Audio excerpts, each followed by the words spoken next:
Les pieds sur terre. On va passer de peau d'âne. Oui, entre peau d'âne et les pieds sur terre, il y a qu'un pas. C'est quand même la nature, la biodiversité. Exactement. Bonjour Jean-François. Surtout que moi, j'adore les ânes. Et je soutiens des associations israéliennes qui recueillent les ânes perdus. Oh, bah écoutez, pas les âmes, hein, les ânes. Les ânes. Tant que c'est peau d'âne et que c'est pas peau de vache, c'est bien. C'est ça, exactement. Jean-François, on va parler en ce jour, en cette veille de Yom Ha'atzmaut en Israël, on va faire un peu un bilan sur les grandes questions, ou l'état des grandes questions environnementales et climatiques en Israël. Alors, on a coutume de dire que Israël est à la pointe de l'innovation pour l'environnement. Est-ce que c'est un peu exagéré, ou bien est-ce que vous allez nous dire ce matin, Jean-François, qu'en Israël, effectivement, il y a un grand dynamisme dans ce secteur? Alors, la spécialité d'Israël, c'est la Startup Nation. On n'enfonce pas une porte ouverte, parce qu'en matière d'environnement, de climat, de biodiversité, c'est également exact. C'est-à-dire qu'il y a aujourd'hui en Israël, mais pas seulement en Israël. Il y a par exemple dans la Silicon Valley des entreprises israéliennes installées qui sont ce qu'on appelle des licornes, qui atteignent des sommes absolument faramineuses en termes d'investissement et qui sont spécialisées dans la défense de l'environnement. Donc environnement et rentabilité ne sont pas incompatibles. En principe, si on réfléchit bien, on remet les choses à plat. Environnement avec des innovations créatrices, c'est générateur d'emplois, c'est générateur de business. Ouais. Donc les climato-sceptiques, autres ronchons qui disent oui, mais alors l'environnement, si on commence à prendre des mesures, ça va coûter trop cher, ça va pas marcher, et là, etc. En Israël, on a vraiment en Israël, ça marche. Ça marche. Voilà. Alors à peu près des chiffres, Jean-François, sur le nombre de green start-up, comme on les appelle. Alors on dit qu'il y a 600 green start-up israéliennes de premier plan. Ce qui est pas mal. On parle de choses vraiment importantes, c'est-à-dire des choses déterminantes à la fois pour la planète et aussi pour la vie quotidienne des citoyens du monde entier. Moi, je reprends toujours quand je regarde tous les matins la météo et l'état de l'air avec les microparticules, etc. Toutes les applis, je le dis le jeudi matin quand je fais l'émission avec Ilana, je le redis aujourd'hui.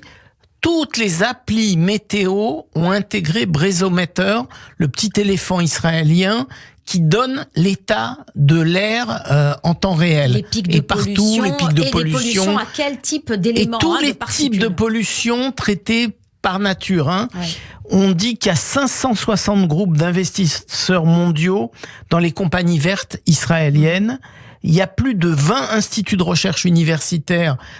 C'est souvent ma source d'information. Aller chercher dans les instituts universitaires de Jérusalem, Tel Aviv, Haïfa, Beersheva. À chaque fois, on tombe sur des organismes de pointe dans les questions environnementales. Et ça ne date pas d'hier, parce que ces instituts et ces start-up bénéficient des recherches. Ces recherches ont commencé il y a bien longtemps, mais c'est vrai que au regard de ce que nous a dit le GIEC, on se dit qu'il est presque trop tard, j'allais dire, oui. Attention. Oui, il est pas trop tard pour commencer, en tout cas. Faut pas être pessimiste. Si tout le monde s'y met maintenant, c'est bon, ça passe encore. Alors ce matin, vous vouliez donner un coup de chapeau quand même, un coup de chapeau à des start-up israéliennes peut-être? Ou à des personnalités israéliennes, des gens qui méritent ce coup de chapeau.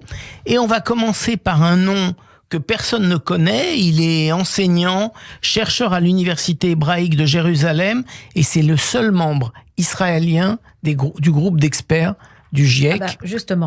Il s'appelle Daniel Rosenfeld.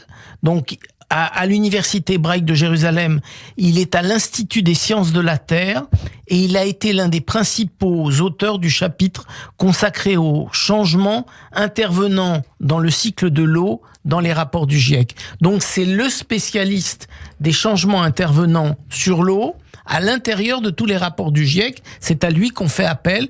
et c'est un universitaire israélien, parce qu'il faut donc dire coup de chapeau. Que dans ce domaine, les Israéliens sont en avance par rapport au reste Très du largement, monde, dans le traitement de l'eau et dans la transformation de l'eau salée en eau utilisable, potable, avec des traitements qui sont poussés plus loin, on peut aller jusqu'à l'eau potable. Ouais. Alors donc, coup de chapeau pour Daniel Rosenfeld. Et puis, un coup de chapeau également à un institut, peut-être, c'est un institut Arava Institute, qui est un lieu remarquable de recherche qui favorise aussi la paix par une coopération. Expliquez-nous ça. Alors c'est formidable, c'est l'Institut Arava dans le Negev, Arava Institute, qui a un centre de recherche sur des solutions hors réseau.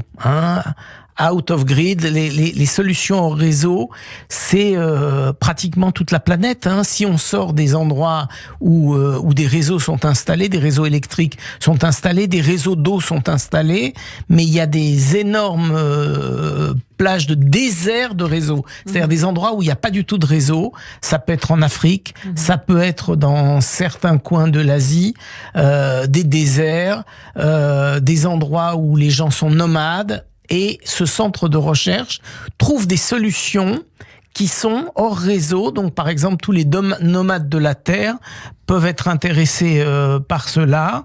Et pour que ce soit vraiment efficace, il a mis en place une coopération transfrontalière.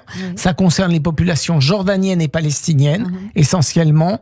Et c'est en ça qu'on voit des étudiants israéliens, juifs et non juifs, faut rappeler toujours, des étudiants jordaniens, des étudiants palestiniens qui coopèrent ensemble dans des travaux de recherche pour trouver des solutions qui soient bonnes pour le climat. Le climat, il faut le rappeler à tout le monde, ne connaît pas de frontières. Et quand ça va pas dans un endroit, ça va pas dans l'autre, même si les gens sont ennemis. Mais ça, c'est fondamental de le dire. Ma question, il y a une vision globale qui est une nécessité en matière d'environnement, parce qu'on ne peut pas être juste un pays propre sans avoir un pays à ses côtés, frontalier par exemple, qui soit producteur de CO2. De toute façon, il y a une contagion. Il y a une contagion qui s'opère. Donc, alors, quand les terroristes du Hamas mettent le feu à des espaces verts en Israël, qu'ils se rassurent, leur population sera touchée de la même manière que les Israéliens. Les vents, il n'y a pas une limite dans le ciel qui dit tiens, j'ai voulu attaquer le territoire israélien, mais moi je m'en sors bien. Et le feu ne connaît pas de frontières. Le feu non plus ne connaît pas de frontières. Donc ça, c'est un aspect important. Vous vouliez également nous parler de la Société pour la protection de la nature en Israël, qui préserve la biodiversité. On a commencé avec le petit âne, la peau d'âne, et la biodiversité avec une action précise pour les oiseaux cette fois. Alors la SPNI, c'est deux choses fondamentales pour Israël. C'est l'eau, énormément la surveillance de tous les cours d'eau d'Israël. Et puis la végétation. Et la végétation, bien sûr. Parce qu'Israël est un lieu de passage, voilà. Et ils sont très actifs dans le domaine du birdwatching, de l'observation des oiseaux, notamment à côté d'Elat où il y a une magnifique réserve pour que les espèces qui sont en train de passer d'un continent à l'autre, tous les oiseaux migrateurs qui passent, il y a des milliards, attention, des milliards d'oiseaux. De l'eau, de quoi se nourrir, de quoi se poser dans un endroit qui soit pas hostile. Pas dans un endroit où il y a des gens qui attendent avec le fusil que les oiseaux se posent. Donc, un endroit préservé, et cette situation est idyllique en Israël. C'est un lieu de passage et c'est un lieu de repos où les oiseaux peuvent se poser, et c'est absolument faramineux de regarder le ciel et de voir des oiseaux migrateurs passer. Ah, ça c'est sûr que c'est une belle activité si vous allez en Israël cet été, allez visiter cette réserve naturelle. Autre secteur, j'allais dire, c'est le dérèglement climatique, l'innovation la plus efficace contre le dérèglement climatique. Sol cold, soleil qui fait froid, c'est-à-dire que c'est un revêtement qu'on pose sur les routes, sur les bâtiments, et la température diminue de 15 degrés.